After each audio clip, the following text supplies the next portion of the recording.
अस्सलाम वालेकुम। मेरा नाम अक्सर काजमी। मैं दिल्ली नॉर्थ ईस्ट दिल्ली के चौहान बांगर एरिया में रहती हूँ।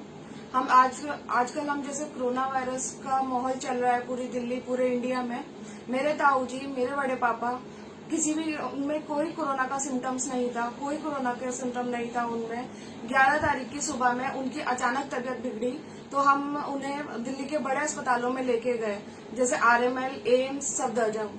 वहां पर किसी भी अस्पताल ने उन्हें अटेंड नहीं करा, एडमिट नहीं करा। बाद में सुबह 12 बजे से लेके चलते चलते शाम को 5 बजे LNJP हॉस्पिटल ने उन्हें एडमिट करा गया। वहां पे उन्हें लिया और लेने के बाद उनको इमीडिएटली वेंटिलेटर पर रखा गया। वेंटिलेटर पर रखने के बाद मेरे भाइयों को जो उन्हें लेकर गए हुए थे उन्हें बोल दिया गया कि आपको अब यहाँ से जाइए, आपको यहाँ पे कोई काम नहीं है और जो सिचुएशन चल रही है उसके चलते हम आपको यहाँ पे रुकने की परमिशन नहीं दे सकते।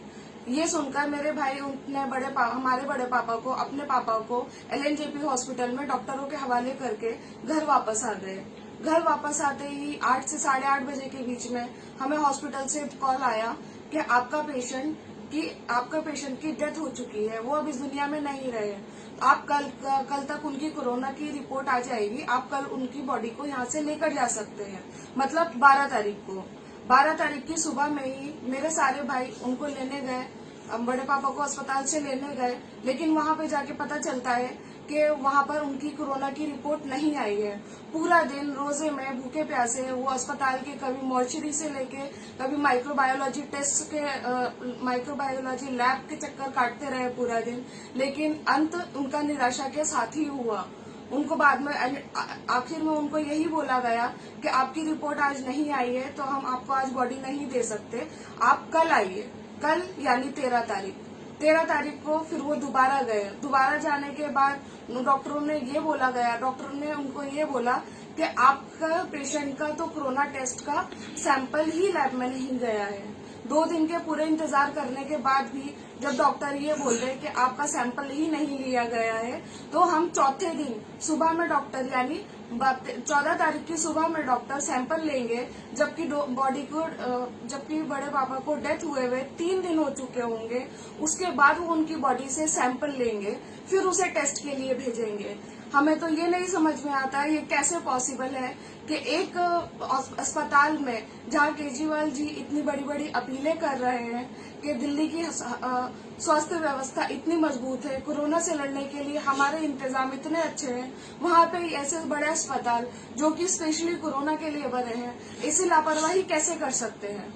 जहाँ पर 2 दिन बाद बोल दिया जाता है कि आपके पेशेंट की हमने कोरोना के सैंपल ही नहीं लिए तो और उसके चलते हम आपको बॉडी नहीं दे सकते।